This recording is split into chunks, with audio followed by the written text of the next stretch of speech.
Shri Venkateswara gold తాకట్టులో ఉన్న మీ బంగారాన్ని విడిపించి కొనబడును.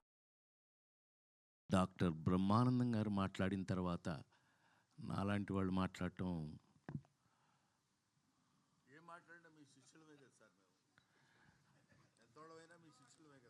కానీ ముస్లిం కొడుకు కదా నువ్వు. నేను ఏది ఏమైనా మా అనుబంధం మా ఇది మీ అందరికీ తెలిసిందే. అహనా పెళ్ళంటి సినిమా జంజాల్ గారు బా ఆ రోజులు ఇది వేరు. భగవంతుడి దయ వల్ల ఇంకా ఇప్పటికీ మేము ఇదే స్టిఫ్నెస్తో పనిచేయటం, మాతో పనిచేసిన వాళ్ళందరూ ఈ రేంజ్లో పెరిగిపోవడం, నాతో లగ్గం చేపించిన రమేష్ చెప్పాలి. కానీ సరే బాబు నువ్వు చెప్పాలి నేను చెప్పనా నాన్నకి ప్రేమతో. కానీ ఇవాళ చాలా పెద్ద పెరిగినందుకు అత్యంత సంతోషపడేవాళ్ళు నేను ఒకటి, నీకు తెలుసా విషయం. అలాగే ఇవాళ సహకుటుంబానం దీని గురించి 48 సంవత్సరాల నుంచి సినిమా ఇండస్ట్రీలో ఉన్న నేను ఒక రెండు మాటలు చెప్పాలి. ఎందుకు అనంటే, ఎస్, ప్రతి సినిమాకి ప్రాణం పెట్టి పనిచేస్తాం, చేస్తేనే ఇంతకాలం ఉంటాం. లేకపోతే ఎప్పుడో ఇంటికి పంపించేస్తారు. అందులో మొహాటం ఏమీ లేదు. అందులో సినిమా ఇండస్ట్రీలో అసలు మొహాటం లేదు. ఏం బ్రహ్మం, ఈ సినిమా ఇండస్ట్రీలో నువ్వు చూస్తున్నావు, నేను చూస్తున్నాను. జీవితంలో అంత ఈజీ కాదు. కానీ ఇంతకాలం వరకు కూడా మేము ఇంకా ఈ ఇండస్ట్రీలో మీ ముందు సహకుటుంబం అంటే బ్రహ్మం ఏదో చెప్పడానికి ట్రై చేశాడు కుటుంబం అని.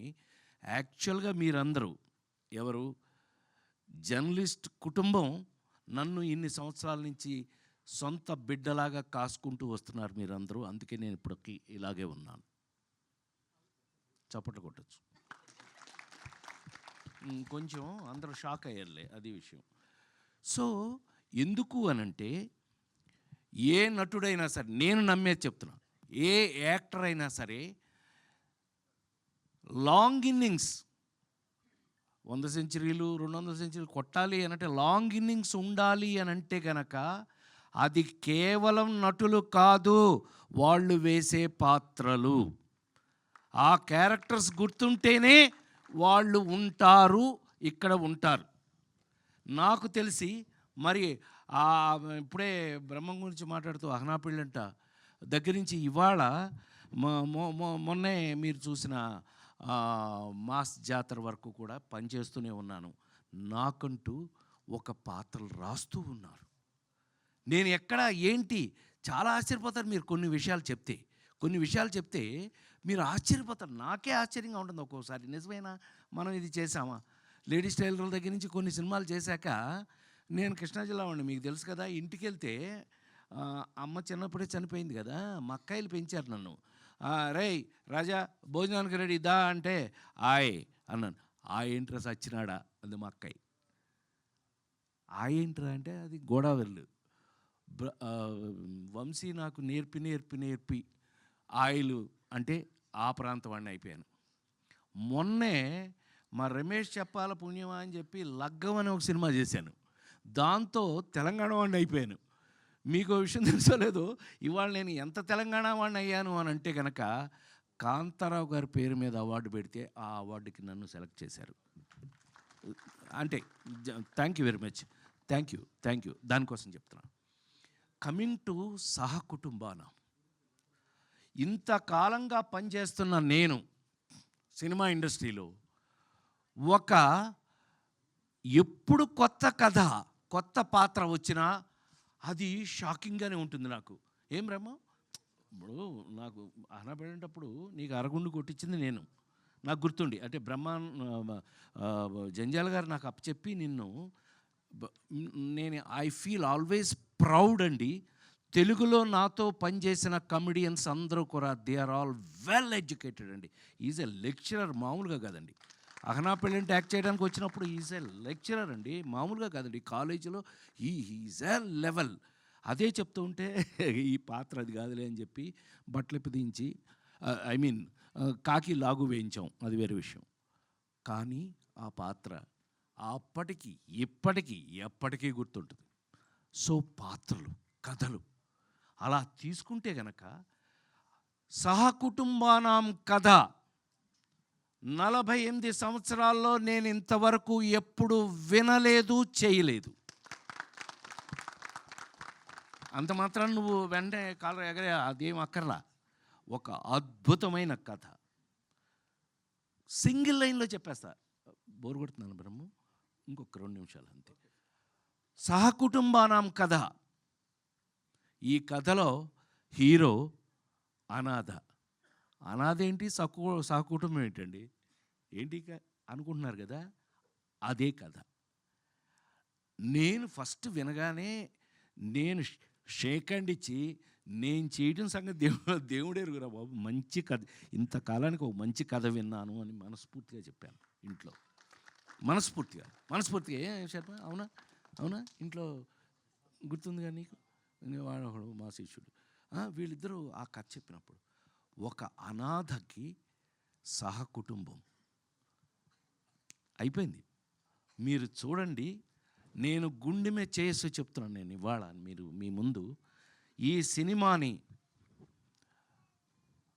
కొంచెం ఈ మధ్య భయం ఎక్కువ వేస్తుంది. ఏంటంటే బ్రహ్మం అంటే పెద్ద పెద్ద డైరెక్టర్లు ఉన్నారు కాబట్టి చెప్పచ్చు, సినిమా ఇంటికి వచ్చేసింది, థియేటర్ నుంచి ఇంటికి వచ్చేసింది సినిమా. సో ఎవరికాళ్ళే ఇంకో 4 రోజులు ఇంట్లో వేస్తారుగా అనే స్థితిలో సినిమా వచ్చేసిన పరిస్థితుల్లో ప్రపంచంలోనే మనకొక్క చోట కాదండి, మనకొక్కటి ఏదైంది, నేను ఓటీటీలో సినిమా ఫస్ట్ సేనాపతి చేసింది నేనే. చిరంజీవి కూతురే ప్రొడ్యూసరు, సుష్మిత ప్రొడ్యూసరు, తీసింది 50 నాన్ స్టాప్ డేస్ చూశారు. అది చెప్తున్నా. ఓకే, అడాప్టింగ్, మార్పులకి తగినట్టుగా ఉండబట్టే మేము ఇంతకాలం ఉన్నాం. మార్పులకి తగినట్టుగా అడ్జస్ట్ అవుతున్నాం కాబట్టే ఇండస్ట్రీలో ఇంకా కూడా భోజనం దొరుకుతుంది. అంటే ప్రామిస్గా ప్లీజ్ నన్ను నమ్మండి మీరు. నేను అలాగే నమ్మి ఇవాళకి కూడా షూటింగ్ దగ్గర నేను ఎలా పనిచేస్తానో అందరికీ తెలుసు. No complaints. అలాంటి పరిస్థితి లేదు అసలు. అలా ఉండకపోతే అసలు ప్రొఫెషన్లో ఉండను నేను. నాకు విశ్వవిఖ్యాత నట సార్వభౌమ నందమూరి తారక రామారావు గారి ఇంట్లో పుట్టి ఆయనతో పెరిగి ఆయన కనుసన్నల్లో తయారైన నేను మీ అందరికీ ఎప్పుడూ చెప్తుంటాను, నేను ప్రతి మనిషికి తల్లి, తండ్రి, గురువు, దైవం ఉంటారు. నన్ను కన్న తల్లి తండ్రిని వదిలేస్తే నా గురువు, దైవం 2 నందమూరి తారక రామారావు గారు. నన్ను తయారు చేశారు ఆయన, అలా తయారు చేశారు. ఇండస్ట్రీలో అలా ఉన్నాను, ఇప్పటికీ అలాగే ఉపయోగపడుతున్నానేమో అనే డౌట్ అప్పుడప్పుడు వస్తూ ఉంటుంది నాకు. నిజమేనా, మనం పనిచేసిన పని ఆయన దగ్గర నుంచి నేర్చుకుని, ఆయన ఎమ్మట పక్క నుండి నేర్చుకుని ఇవాళకి మనం పనికొస్తున్నామా అంటే సహకుటుంబానాం లాంటి సినిమాల్లో నాకు ఇచ్చిన పాత్ర, నేను అదే చెప్పానే, ఒక అనాథ, వాడికి కుటుంబం అంటే తల్లి, తండ్రి, అన్న, తమ్ముడు అన్నీ కలిపితేనే కదా కుటుంబం. ఈ సినిమాలో నేను తండ్రిని. ఎలా తండ్రిని అయ్యానో ఏంటి, అది కామెడీయా, సీరియసా? ఆ 4 సినిమాలు చూసిన మీ అందరూ మన రాజేంద్ర ప్రసాద్ గారు ఏదైనా చేసేస్తాడే, అలా కాదు, మా బ్రహ్మం చెప్పినట్టు అలా కాదు. కానీ ఛాలెంజ్లు ఉన్నాయి ఇందులో. ఇప్పుడు బ్రహ్మం వచ్చాడు అని అంటే ఒక బ్రాండ్. బ్రహ్మం వచ్చాడు అనగానే బాట్ మేడం థియేటరు. అది ఎలా ఉపయోగించుకుంటారు వాళ్ళు అనేది వాళ్ళ మీద ఆధారపడి ఉంటుంది, ఎవరు ఆ డిపార్ట్మెంట్ మీద ఆధారపడి ఉంటుంది, అతను ఎలా ఉపయోగించు. అలాగా ఈ రోజున నాకు ఒక రెస్పాన్సిబిలిటీ యాక్టర్కి ఉంటే గనక ఈ సినిమాలో నేను చేసిన క్యారెక్టరు నాకు ఒక పెద్ద పరీక్ష అయ్యింది అని మీ అందరి ముందు సవినయంగా మనవి చేస్తూ, ఇది ఒక పెద్ద పరీక్ష ఈ సినిమాలో. ఎంత నాకు పరీక్ష పెట్టింది ఈ క్యారెక్టరు అని అంటే కనుక, వీడు ఫాదర్ కాదు, తల్లి కాదు, సరే మొత్తం కథ చెప్పకూడదు కాబట్టి. ఎనీవే, అనాథ అనగానే వీళ్ళందరూ ఫ్యామిలీ ఉందనగానే ఎంతో కొంత మేము కూడా ఆలోచిస్తామండి, మీరే కాదు. కానీ అది ఎంత ఇంట్రెస్టింగ్గా ఉంది అని అంటే కనుక, ఒక మనిషికి కుటుంబం యొక్క అవసరం ఎంత ఉంటుంది, ప్రపంచంలో మరి ముఖ్యంగా భారతదేశంలో కుటుంబ వ్యవస్థకి ఉన్నటువంటి ఆ గొప్పతనం ఏంటి, ఆ కుటుంబ వ్యవస్థకి మనం ఇచ్చే గౌరవం ఏంటి అనే విషయాలతో సహా ఇంట్రెస్టింగ్గా సినిమాగా గమ్మత్తుగా చేయటం నాకు ఒక అద్భుతమైన ఎక్స్పీరియన్స్ ఇచ్చింది అని చెప్పి మనస్ఫూర్తిగా నేను మీ అందరికీ తెలియజేస్తూ, డెఫినెట్గా ఈ సినిమా 100% ఈ సినిమా మీ అందరికీ నచ్చుతుంది, నచ్చి తీరాలి అని మనస్ఫూర్తిగా కోరుకుంటూ మేమేం చేశామో ఏమ్మా వెళ్ళిపోనా నువ్వు ముందుకు వచ్చాను సార్ వాళ్ళు దారి ముందుకు ఇవ్వడానికి. వస్తున్నారు, సరే నువ్వు ముందుకు వస్తుంటే ఒకవేళ నన్ను వెళ్ళమంటున్నావేమో. ఆ దారి ఇవ్వడానికి జరిగాను సార్. అనంత్ శ్రీరామ్ గారు వచ్చారు. అనంత్ శ్రీరామ్ గారు please join the stage Anant sir. Sriram గారిని స్టేజ్ మీదకి రావాల్సిందిగా మనస్ఫూర్తిగా కోరు. నీ పని నేను చేస్తానే, అప్పుడప్పుడు నీ పని నేను కూడా చేస్తాను. అనంత్ శ్రీరామ్ గారు వేదిక మీద విచ్చేయవలసిందిగా. వీరు నాకు ఎంత ఇష్టం అంటే వీళ్ళ ఊర్లో వీళ్ళ ఇంట్లో షూటింగ్ చేసిన వాడిని నేను. వీళ్ళ ఊర్లో మీ ఇంట్లో తెలుసుగా నీకు, టామీ అని ఒక సినిమా పెద్ద నంది అవార్డులు అవన్నీ వచ్చినాయి, నాకు ఎస్ రంగారావు అవార్డు అది వచ్చింది. అండ్ తను అప్పుడు ఎంత చిన్న కుర్రాడు, కానీ ఇవాళ తెలుగు వాళ్ళు చెప్పుకునే అంత అద్భుతమైన రచయిత అయినందుకు నేను చాలా గర్వపడుతున్నాను. ఐ ఫీల్ మా మా మా బిడ్డలాగా నేను చాలా గర్వపడుతున్నాను. Sorry. So Sahakutumbanam, coming back to Sahakutumbanam, ఈ సినిమాని నాతో వర్క్ చేసేటప్పుడు ఒక చిన్న ఎక్స్పీరియన్సే చెప్పచ్చు. రామ్ ఇతను బేసిక్గా డ్యాన్స్ ఫ్యామిలీ, అంటే is basically a classical dancer. ఇతను ఆ శివుడు అది చేసి చూపించినప్పుడు ఓ మై గాడ్ అని మీకు మీ అందరికీ ఐడియా ఉండి ఉంటుంది. బట్ నా తరఫున నటుడుగా చెప్పాలి అని అంటే కానీ, మేము ఎట్లాగైతే ఫిల్మ్ ఇన్స్టిట్యూట్లో చదువుకుని నేను గోల్డ్ మెడల్ తీసుకుని నేను ఆథెంటిక్ యాక్టర్ని ఎలా అని మా బ్రహ్మం చెప్పాడో, అట్లాగే డ్యాన్సర్గా ఆ ఎక్స్ప్రెషన్స్ అది కానీ ఈ సినిమాలో పాటలు అవి చేయటం చాలా మామూలు అయిపోయింది అతను. కానీ మిగతావి నాకు సంతోషం కలిగించిన విషయం ఏంటంటే, బ్రహ్మం వర్క్ చేసేటప్పుడు తను వచ్చి సార్ ఇక్కడ ఎలా ఎలా చేయాలో మీరు పిచ్చోడా నన్ను అడుగుతామండి, నాకు తెలియదు, డైరెక్టర్ గారిని అడగమన్నా, డైరెక్టర్ గారే చెప్పారండి మిమ్మల్ని అడగమని అన్నాడు అని. డైరెక్టర్ గారు నన్ను అడగమన్నారు అని చెప్పారంటే అంత అంటే ఇది ఎందుకు చెప్పొచ్చాను అంటే, దయచేసి క్షమించండి అది చెప్పినందుకు. నేను ఎందుకు ఇది చెప్పాను అని అంటే, అంత ఇంట్రెస్ట్గా తెలుసుకుని నేర్చుకుని, ఎందుకనంటే సైకలాజికల్ క్యారెక్టర్ మీ అందరికీ తెలుసు. నేను ఏ లేడీస్ టైలర్ దగ్గర నుంచి ఏ ఆనాలుగురు దగ్గర నుంచి ఏ వరకు వెళ్ళానో నేర్చుకుంటూ ఉన్నాను, ఇంకా నేర్చుకుంటున్నాను, మీ అందరికీ తెలుసు. కానీ అది నేర్చుకుంటూ డిస్కస్ చేస్తూ అతను సార్ మీరు ఏదిలే నేను నాకు అంటే మీరు చెప్పండి గురుగారు నేను చేస్తాను అని ఎంతో ఇంట్రెస్టింగ్గా నేర్చుకుని మరీ చేశాడు. I wish you all the best. God bless you. డెఫినెట్గా నువ్వు ఈ వర్క్ చేసిన విధానానికి 100% ఇది నీకు ఉపయోగపడుతుంది. ఎందుకంటే మేమందరం, నేను చెప్పాను కదా ఇందాక, మహానుభావులు అయిన వారి పక్కన నిలబడి చేయగట్టుకుని నేను నందమూరి తారక రామారావు దగ్గర నుంచి మీ అందరికీ తెలుసు ఆయన ఏ రేంజ్ యాక్టర్ ప్రపంచంలో అని అంటే కనుక, రాముడు చేయటం ఈజీ, రావణాసురుడు చేయటం కష్టం. సారీ బ్రహ్మ, ఇంకొక 2 నిమిషాలు తీసుకుంటా. కృష్ణుడు చేయటం ఈజీ, దుర్యోధనుడు చేయటం చాలా కష్టం. ఎన్టీ రామారావు గారిని గురించి నాతో పెద్ద ఆయన అక్కినేని నాగేశ్వరరావు అన్నాడు, ఒరేయ్ నువ్వు ఆ ఇంట్లో పుట్టావురా, కానీ మీ వాడంటే నాకు ఎందుకు భయమో తెలుసా అన్న. మీకు భయమా? భలేవాళ్ళండి మీ ఇద్దరు జోకులు వేసుకుంటారు. మీ వాడంటే నాకు ఎందుకు భయం అంటే, రాముడు వేసినప్పుడు కృష్ణుడు వేసినప్పుడు భయపడలేదురా, రావణాసురుడును దుర్యోధనుడు వేసినప్పుడు భయపడిపోయాను రా బాబు. ఆ ఎక్స్ప్రెషన్ ఏంటి, హౌ ఒక క్లోజ్లో ఎంత చేస్తే దుర్యోధనుడు కనిపిస్తాడు. మరి కృష్ణుడు చేసిన వాడే కదా ఆయన. రేంజ్ ఎక్కడ రేంజ్ అండి.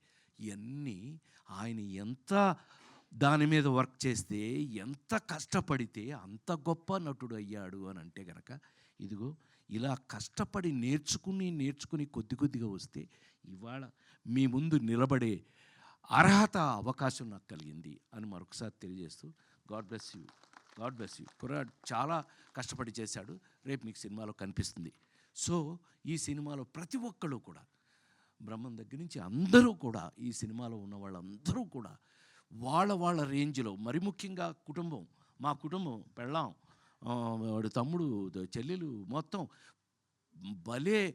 నాకు చెప్పాను కదా, కథ ఎప్పుడైతే ఇంట్రెస్టింగ్గా ఉందో చేసేటప్పుడు వర్క్ కూడా ఇంట్రెస్టింగ్గానే ఉంటుందండి. To be very frank. అంటే ఇంకా ఇంట్రెస్ట్ అంటే 48 ఏళ్ళ నుంచి చేస్తున్నామని అనుకోకండి.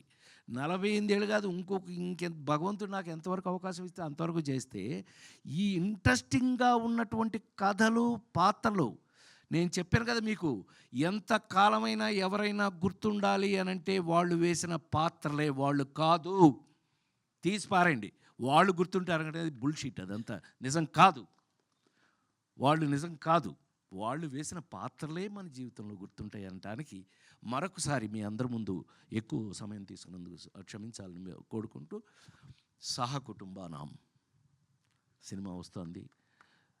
మీ అందరికీ సినిమా మీద ఏమాత్రం ప్రేమ ఉన్నా దయచేసి థియేటర్లో చూడండి. ఇంకా మీదట ఇది నా పర్సనల్ రిక్వెస్ట్. ఎందుకనంటే కాస్త థియేటర్లో సినిమా చూస్తే కానీ మాకు ఊపిరాడదు. ఎస్, ఎట్లాగూ ఇంటికి వస్తుంది, ఇంట్లో ఎట్లాగూ సినిమా మీరు చూస్తారు, ఎన్నిసార్లైనా చూస్తారు. అమెరికా వరకు ఇవాళ నా సినిమాలు, ఇళ్లలో చూసే సినిమాలు, నా సినిమాలు కూడా ఉన్నాయి కదా. ఉండడానికి కారణం అవే, లేటెస్ట్ టెక్నికే. కానీ వచ్చిన సినిమాని వచ్చినట్టుగా మీరు కూడా గౌరవించి చూడాలని మరొకసారి మనవి చేస్తూ, నా తరఫున, మా మొత్తం టెక్నీషియన్స్ వీళ్ళందరి తరఫున, దర్శకుడు గురించి వాళ్ళ గురించి చక్కగా మా బ్రహ్మం చెప్పాడు బ్రహ్మాండంగా. నిజంగా అతను కానీ, మా వాడు కానీ, వీళ్ళు మా కెమెరా వాళ్ళు కానీ, మరి ముఖ్యంగా ఈ సినిమాని నేను first appreciation goes to the producer అండి. ఎందుకనంటే ఎస్, ప్లీజ్, ఏం బ్రహ్మం, ఇలాంటి వాళ్ళు తీస్తేనే సినిమాలు ఆ నలుగురు కానీ, లేకపోతే లేదు ఇంకో మహా అద్భుతమైన సినిమాలు ఎందుకు వస్తాయి అనంటే ఇలాంటి నిర్మాతలు ఉన్నప్పుడే. ఇలాంటి నిర్మాతలు వాళ్ళు సెలెక్ట్ చేసుకుని ఇలాంటి కథలు తీసినప్పుడే అని మరొక్కసారి ఆల్ ద బెస్ట్ తెలియజేస్తూ, God bless you, all the best. అట్లాగే దర్శకుడికి ఆల్ ద బెస్ట్. ఎందుకంటే ఈ విధంగా వెళితేనే ముందుకి నెక్స్ట్ తరానికి ఉపయోగపడే 4 మంచి సినిమాలు మిగులుతాయని నమ్మిన వాళ్ళల్లో, పనిచేస్తున్న వాళ్ళల్లో ఒకడుగా మీ ముందు మీ రాజేంద్ర ప్రసాద్గా. ఇంట్లో ఏం రమ్మో నా గురించి సీనారాయణ రెడ్డి గారు అనేవారు. ఇప్పుడు ప్రసాద్ నీ సంగతి ఏంటో తెలుసా అంటే, తెలుసు గురుగారు, గురూజీ అనేవాడిని సీనారాయణ రెడ్డి గారిని. ఏమి లేదయా, నీ పరిస్థితి ఏంటో తెలుసా? ఏంటి గురుగారు, ఇంట్లో కంచం ఉంటుంది, మంచం ఉంటుంది, రాజేంద్ర ప్రసాద్ సినిమా ఉంటుంది, సరిపో అనేవాడు. అట్లా మీ అందరి ఇళ్లల్లో ఉన్న నేను, నాతో మా బ్రహ్మం, మా బ్యాచ్, మొన్నే మా మామ కోట మామ వెళ్ళాడు పైకి, అయినా పర్లేదు, ఇదంతా మా బ్యాచే. సో మేమందరం మీ ముందు ఎప్పటికీ మీ సేవకులకుమే అని మరొకసారి మీ అందరికీ తెలియజేస్తూ, సహకుటుంబారాం థియేటర్లో తప్పకుండా చూడండి, మీ ఆశీర్వచనాన్ని ఇవ్వండి. నమస్కారం.